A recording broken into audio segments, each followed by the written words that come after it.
Dude, up top. First time I've had it. Danny Hoy? Unique. It's the first time for everybody. Yeah. Diamond Up Dave? top. Nice. Dave Sr.? Over to the side. Up top, smash it up. Oh, yeah. Chris Robinson. Yeah, good up top. How you doing over there, Chris Robinson? Again, real quick, this is totally skunk. Like leather shoe, Wow. smash you in the mouth. Which is actually something I like. It's like a high five right in the tug. I wish you could see my face, Radio World. Yes. It was really This is a beer. This is an ale that tastes really good cold. Yeah. Yeah. Yeah. I'm not sure what it is. This is Awesome, an ale cold. that tastes really good cold. Yeah, this seems the coldest beer we've had tonight. Yeah, And because it's furthest back in the It fridge. sounds and it tastes real refreshing because I was really looking forward to something cold, and this There you go. thing hit us. It I was think pretty far back it's, in the it's, fridge. it's I grabbed working one. as a cold beer. I did grab one that was closer to the back. Yeah. This is not part of the program tonight, but evidently it has become part of the Yeah, we program. don't know anything about this beer. It's out of Sarasota. Mark's already had it, he said. You know what I like about this one? It pairs well with your homies. Yeah, what? It pairs well with your homies. It does. Literally, it's those pairs. This one inspires you to find the closest one next to your bar and give them an up top. I'm surprised they're calling it an IPA. It's not really all that. No. Well, I mean, in comparison, so like the It's a sessionable IBUs, IPA. the IBUs on this is lower, but like it tastes like an IPA to me. So this is definitely wet and dry hop, and 55 IBUs. 55. Okay, yeah, there you go. 55. Low IBOs. The last two we had Still were up there in 82. alcohol. 82. It's still But, up like, there in alcohol though. It's 6.5%. 6.5% alcohol. Yeah. Well, They call it a sessionable IPA, but to me, anything under a 5 is a session And this IPA. is- Anything this- over a 5 is just literally an IPA. anything over 4.5 for me is like not session. Right. I'm just I like, agree. go die Yeah. or just give me the 15. I'm not really sure where how I have they no came idea up what with that this meant. session thing. I mean, beers in general for 200 years. Just calling the last 200 years. It went back before that though, but the last 200 years, your basic beer is roughly in the 5% category. Yes, actually, So- that's absolutely true. I With know the exception, it's true. with the exception of the Belgians and the Russians, and the Russians, which is actually the English, but Yeah, I was gonna Yeah. say, but and that was only since the 1850s.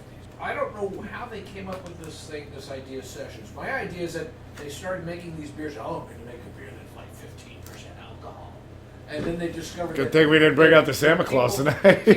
Yeah, people would be you're here drinking. all fucking night. Danny would just be They'd like, I only be hate able you to guys. sell a beer and a half to people before they had to crawl home, and then they discovered, well, if we start making beer that's like 5%, they can buy They'll drink 4 more. beers, and then we can sell more. AKA, they can make more money and keep the place open, pay for the lights and everything. But that's what they're calling a session. Yeah, the name Session did come from the guys that are making the real hoppy, high percent, 9% alcohols, so they could sit down and drink it in a Yeah, session. And Yeah. the thing is, they call it a session beer. If they can call it whatever they want, but that beer's been around for Yeah, 1,000 that's correct. years. That's correct. The beer that they were making in Weihenstephan in whatever it was, 1032, was a 5% alcohol beer. Yeah. Yeah. And we didn't call it Session. It wasn't called session until like 10 years ago. Yeah. Well, we're So going to call it a session. Well, now. branding and marketing. I mean, it's a big deal. Yeah, Danny's it's all right. going to be mad at They me can- when she edits. Go ahead. I'm sorry, Chris. Go No, ahead. no, I'm just, That's where it is right there. That's why we sit here and talk about nothing for an hour and It's like the Seinfeld of beer suddenly, shows. and suddenly we have substance. It's the There Seinfeld it of is. Seinfeld of the There beer it is. shows.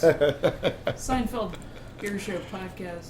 I was pulling the label off of this can, and one thing that I noticed with the can is a Saint- label. and Danny's going to be mad because in the background she's going to hear this can popping Oh, I know. over your voice. I don't get mad. I but- just get even. Just get even. But this is what a lot of the canners are doing. They're buying the silver aluminum, plain aluminum cans. Yeah, yeah. They're printing the sticky labels and then throwing the label on. They can And they can use the same cans for every. You know, For that everything. label. So, looks by the like- way- you know, look, here's an interesting thing on labels. That's a very Over nice the label. years, what I used to do is, you'd have people who, you know, back in the day, you always had these musicians who they would put stickers on from all the cities they'd been in. Well, me being the beer hound that I am, I've always taken stickers from beers and put them on my guitar case. I have one guitar case that's in our shed right now, which has no guitar in it, but it's a piece of art because it's got all these great. It has the Guinness Bulldog label on it that we used to get in Miami, which was in Spanish. Are But all of those labels off of cans or bottles? all of the bottles? Well, this is the first time I've ever seen one come off a can. Well, I'm getting to that. That's what intrigued me about it. Is Yeah. that it really pissed me the hell off when Heineken used to have like these great labels, and everybody uses different types of glues on these things, and the Heinekens were always good because they just slid right off. You put them in ice, you know, to cool it down. You pull it out, you Just drink slide it, right off. and it just came right off. Budweiser's the same way. Beck's was the same. Then you get these ones that are just complete and utter bastards, just because of the glue they use. But then Heineken, I don't know, 5, 6, 7 years ago, started using labels like this, which were transparent over the bottom. labels. And after you get them off, it's You like, have to- what can I do with this thing? It's a transparent label. top. You're done. Yeah. It's So now is, we're pouring out of a silver unmarked tin can, and it doesn't look as appealing. All right. Against my better butter judgment. He's Against- got me with against the- my margarine margarine. But for those of you who do crossword puzzles his like judgment is marginal at best. I do, Oleo. All right. Did anybody get that other than me? I got Oh it. yeah, totally. I got it. Nail on the head. Again, I'm too fucking funny. you are. I love you. By the way, do you, Literally love Danny? you. By the I way, love do you you bleep back. out the cuss words? Yeah, of course. Well, I bleep them out with belches. well, yeah. Yes. Actually, my sister was like, "You guys are like really burpy," and I was like, Yeah. "No, That's the that's cursing. like That's the cursing." cursing. She was like, "Oh, that's really clever," and I was like, "Did you really think that every time I mean?" She's thrown me. I love the my whole out of entire that life. beer, yes. Yeah, like, yeah. I'm like, and she was like, I kind of did for a moment, yeah. Yeah. And I was like, no. It occurred to me one day to use the belching. I thought it would be a funny thing. It's a good idea. Howdy, this is Cowboy Mark from Brooklyn, and you're listening to Key West Beer Tales, the sum of all beers. All right, so against my better margins, There you go. Margarines. we're drinking the Big Top Circus City IPA from Sarasota. What? Big Sarah. top. Sarasota again. More? There's more beer. More beer. With This is- a pill off. This is definitely the last one. I need to see this. And if Now- if no one understands, the circus, the Big Top Circus out of Sarasota, there's a museum there now because Barnum and Bailey was there. That's where they had the tent city, the circus city, when they weren't traveling around the country. Right. They would come back to Sarasota. The Barnum and the P.T. Barnum family and the Barnum and Bailey's. and the Bailey Circus Yeah. joined up together. And But- does anybody else here on the island understand my relationship to that? Hold on, let Dave finish the sentence. No, no. There's this Oh, thing, no, and then no, we'll go I'm back sorry, to- I'm sorry. We'll get back to your relationship with the Barnum and Bailey Circus. But the last two beers came out of Sarasota, and they had references to the circus and the Big Yeah. Top and elephant's foot. Yeah. yeah, and so anyway, that's I think that's what I was saying. All right. Cool. Hence, going back to me getting shot out of a cannon. Yeah. Exactly. And, Yeah. you know, The circus is coming, baby. and also, Oh, Dave, this is just great. before we get too far off of what you were saying, is that there is a Barnum and Bailey College over there where people can go and they can learn how to like walk tight ropes and I mean, you know, Everywhere. in In Sarasota. Sarasota. Oh. Yeah, you can walk tight Over there. You can go to circus training. So in my hometown, we have a lot of laws that So, I come from a very small town in the middle of nowhere, Connecticut. It's a town called Bethel. But, P.T. Barnum lived in my town for a long time. He wasn't from there, but he lived there? Oh, no, he lived there for many years. Okay. I had this wonderful experience once. I was very drunk to the point of not being able to walk. So I sat down on this park bench, and I look over, and I see Jumbo's, gravesite, and I'm like, oh, cool, I'm in Bethel. But I wasn't. I was in Somers, New York. Uh-huh. I'm like, looking at Jumbo's gravesite, and I was like, that's not P.T. Barnum's gravesite. It's Jumbo the elephant gravesite. So I get up and proceed to try to walk from exit 8 to exit 8. Oh my gosh. And I get about 4.5 feet off of... Daring young man on the flying trapeze. Yeah. And I get 4.5 feet away from the park bench, and I turn around. And I sit back down. I'm like, I am convinced now that I'm still home. I'm like, all right. So there's a beer store about a block and a half away. So another beer.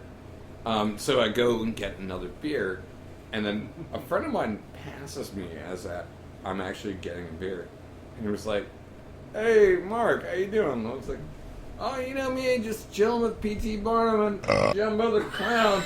And he goes, "It's Jumbo the Elephant, you asshole." And I was like, "Cool." He just keeps going. Yeah, whatever. I go to the beer store and I buy a beer.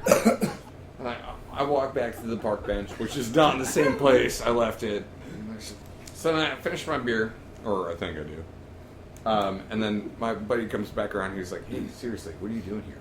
I was like, just hanging out, man. It's the ghost of Jumbo the whale. And he was like, "He's an elephant. Jumbo was an elephant." And I was like, "Sure it wasn't a clown?" He's like, "You're a clown. Get in the car. Shut up." And I was like, all right. I got in the back seat. He was like, he drives me home. He lives like a block and a half away from where I was living at the time. And then he's like, I get out and I'm like, "Hey man, thanks Jumbo the Clown." Key West Chris is playing music for us. Guys, if you probably... I feel like I'm in a circus right now. You are in a circus right now. All right, so anyway... My life is a circus, to be honest. I live with this man.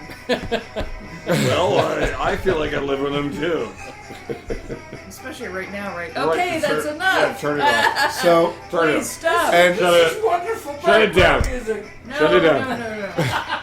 and enough.